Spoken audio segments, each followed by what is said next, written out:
Coach, we have microphones around the room. Please state your name and affiliation prior to asking a question. Who's up? Ooh, y'all not We'll hot? take next question in They the back got a left. fan or two in here, man? What's that? Who's controlling the AC? All these hot questions. It's making the room warm. Darvin, how you doing? I'm great. Who am I talking Hey, right to? here. Okay. Yeah. LeBron just mentioned, the effort it took to get past Phoenix the other night for him personally, how important rest was going forward and, just maintaining his normal rest, getting back, his body back ready for this game. In terms of emptying the tank with LeBron in a, single elimination game like this, is this playoff level willingness? Is it regular season level willingness, or is it somewhere in between how hard you're willing to go with your top players? It's I think it's somewhere in between for sure. Again, I think it's fun too to have. It wasn't fun being in the moment, but it's intense, highly intense in the moment. But in terms of trying to manage your star players and be efficient with their workload, it's two things. If they're managing anything physically that's not really preventing them from playing, but also something you need to be on the lookout for, coupled with their performance. It's easy to say, oh, well, just play them this many amount of minutes. But if they're out there, tearing it up, like it's tough. You don't want to take them out, and neither do they want to come out. And so it's a combination of that. And then whenever we can get other guys playing well, as we constantly pushing team basketball, playing the right way, playing together, the strength is in the power of numbers. And so when we can get guys that all of our guys are some of our support players, AD obviously being that side by side with Bron trying to, make plays, it allows us to take him out of the game and manage his minutes more effectively. Vinny towards the middle. What's up, Darvin? What's happening? You guys played Phoenix twice, and you're going to play New Orleans. Could be possible playoff matchups down the line. Do you think you'll use some of these matchups to actually maybe scout because of the added intensity, maybe something you can use down the line, even though it's game 23, 24 of the regular season? Yeah, I mean, every game we play, and, we have our designated sections on both sides of the ball, our themes that we keep in the database whenever we need to pull something out and just illustrate something to the team or think about a different coverage or a different play call. We already have that in our database. So playoffs are a long, long way away. So much can change between now and then. First thing being first is your health, the health of your team, who's available, who's not. But definitely, you try to get a feel, and, you got the trade deadline, all of that could change teams. And so you just try to take notes and again, build out your database so that if you do need to go back and look at something from this earlier in the year, you have the ability to do so. Allie on the left. Darvin, what's been your early impressions of New Orleans? Obviously haven't seen them, but as they've gotten healthy as well. I watched that game they played against Sacramento and then watched a little bit, this morning on the plane. They're a well-balanced team, in my opinion, and they've dealt with some injury issues, and they seem to be coming back whole. I mean, Larry Nance is not out there right now, but, some of their other guys, Trey Murphy is back, Alvarado, all of the CJ, obviously. But they're a well-balanced team, man, and they reflect their coach, just hard-nosed and just go about his business and doesn't try to draw too much crazy attention to himself and just go out there and make plays. And that's how they play. You really have to play at a high level on both sides of the ball. Their physicality, their speed, their ability to hurt you in the paint, hurt you from the perimeter. They have these long athletic wings. They have a good little energizer bunny in Alvarado. So it's going to be a tough matchup. It's the people should be thrilled because I'm looking forward to a really intense game. Kobe here in the front. Kobe Price, Southern California News Group. You mentioned this, I think it was after. You really just introduce yourself like that to me, man. I hope that's for everybody else. Okay. He did say name and affiliation. Yeah, okay. What's up, Darvin? What's that? Go ahead. I think it was before the Phoenix game. You mentioned that, early December games are kind of games sometimes teams can yawn through.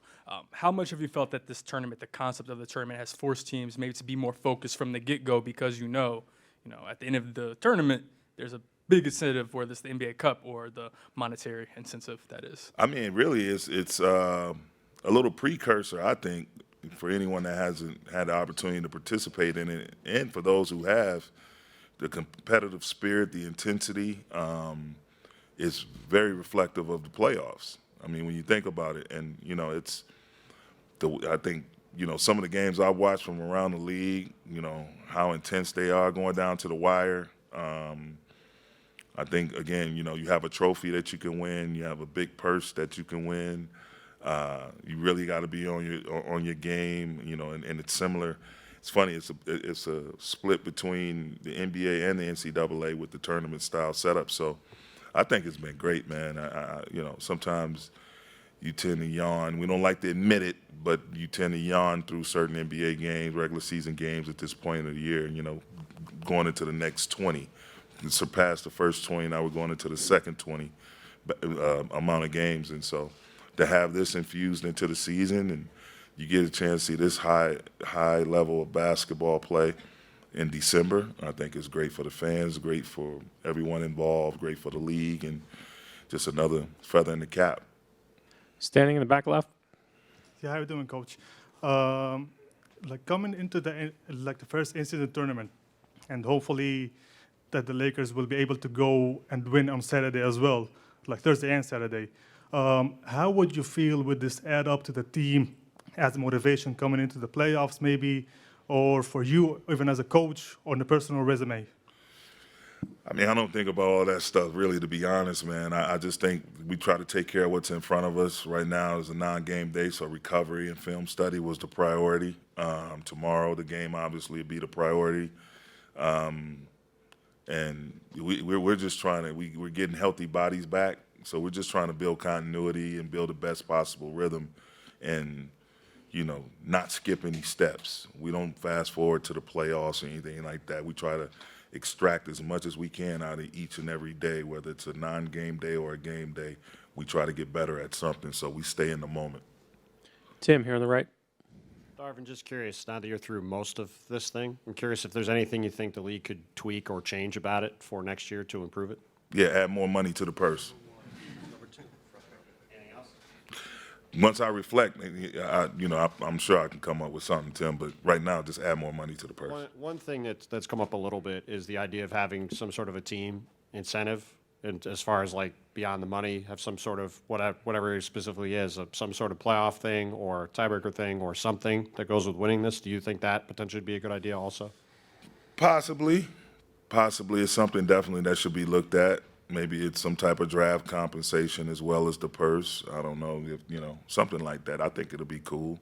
But if you want the players to play at an extremely high level, increase the purse. On the left, front row. You said increase the purse. A lot of players have been saying that, but just wanted to talk to you about yesterday's game. Looking back at that film, we talk a lot about AD, but the perimeter defense, Max, Vando, Cam, Torian, their ability and being able to see that group finally, because I know a lot of guys have been hurt. What are some things you're starting to see with this team in terms of how good you guys can be defensively? They did a phenomenal job on Book. Did a great job on KD. He was just making some tough shots, but just getting your thoughts on how this group can be defensively and what they can be. Well, when Rob and myself sat down and started figuring out, how we can add to what we have and build around both Brown and AD, and then the guys who, were returning, AR, Rui, Vando, those guys, and a young emerging Max, D-Lo. This is what can we add, and we want to be, create a defensive juggernaut, if you will, like to try to go out and find some long, athletic, tough wings that we can really get stops. We know if we're able to be at a high level on the defensive end, and then we play with energy and pace offensively, we can score in a variety of different ways. We got a plethora of scorers up and down our roster, but really putting together a group that could be elite defensively, I think that was definitely the top priority. And then you look at Torian and Cam and Max and Rui, Jackson, See Wood, his ability to defensive rebound. Like, all of those guys fit with both Bron and AD. And you saw late game, there's a lot of times where we were in a normal coverage trying to maintain our matchups, but we had to do some emergency switching. And it worked out well because it's like size, it's long, big, athletic people. And AD anchoring our defense frees up all of those guys to really be who they are. And that's, tenacious, in your chest, in the passing lanes, showing their hands, good contests with their length, and making it really difficult for the opponent. Last night, obviously, it was Phoenix, but, it just gives you comfort when you have that, because defense is something you could basically get right every single night if you just put your mind to it and you have the energy and the effort and the discipline. And so I think that was on full display last night. In the center. You brought up multiple times about being healthier, some guys coming back, especially after last night. What do you see from that group that has come back that you believe is really going to be helping you in this in-season tournament? And how important is it to get those guys in this high-stake type of atmosphere as you kind of try to ramp them up? I just think the ability to not have to scheme. I mean, obviously, you're going to have a counter, or you're going to mix up pitches, whatever metaphor you want to use, but to be able to go into a game and start out a game and not have to double team unless you choose to. And our double teams have been really high quality, been very beneficial to our defense. But that said, if you're able to go into a game and able to play people straight up, that creates balance on the defensive end of the floor for your team. If you're not scrambling, running all over the place, that can sometimes create easy opportunities for the opposing team's offense. So being able to play straight up, have certain guys who are elite individually, defensively, and and then having AD back there, obviously, and then when he has to sit down, you get Jackson back there. He's just like a deer running up and down, pogo sticker, dunking around the rim, blocking shots as well. So I just think being able to maintain matchups and not have to, at some point in the game you're going to have to, mix up your pitches, but for the most part, to just start the game and create a foundation where you can maintain matchups, the matchups that you want to have with their, offensive threats. It can allow you to see the game clear and gives you a better opportunity to be balanced defensively. Matt, last question over here. Darvin, you coached in the league and played in the league. You also spent time in the G League at the end of your career with the Austin Toros. This tournament provides an opportunity for those end-of-the-bench players to have not only the reward and the money that you talked about, a little bit more of this experience on a bigger level. Knowing how hard that is for those players across all teams, what kind of opportunity is this for those players, not only just trying to make a living, but also to get this kind of experience? I think it's great, man, on all the levels you just mentioned, and the first foremost being the intensity and the level you have to play at to be successful in this type of environment. I know our young guys are just on the edge of their seats, and just you can hear them talking after the game about how hard everyone is playing. And that's the thing, the main key thing that they need to see is young, upcoming, potential, regular pros, perennial pros, I should say.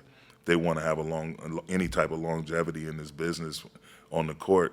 You first look at the effort that it takes, the competitive spirit of the guys that, you look up to, that necessarily don't have to play that hard, they think, just can rely on talent. Well, that's not the case. I mean, this type of environment brings out your competitive spirit. And I think first and foremost, the money is great. We all laugh and joke about the money, and the money is always the focus. But really, as a professional, you look at the approach, the mental approach, the competitive spirit, and again, the effort that's given throughout the course of the game, possession by possession. Coach, thank you. Thank you.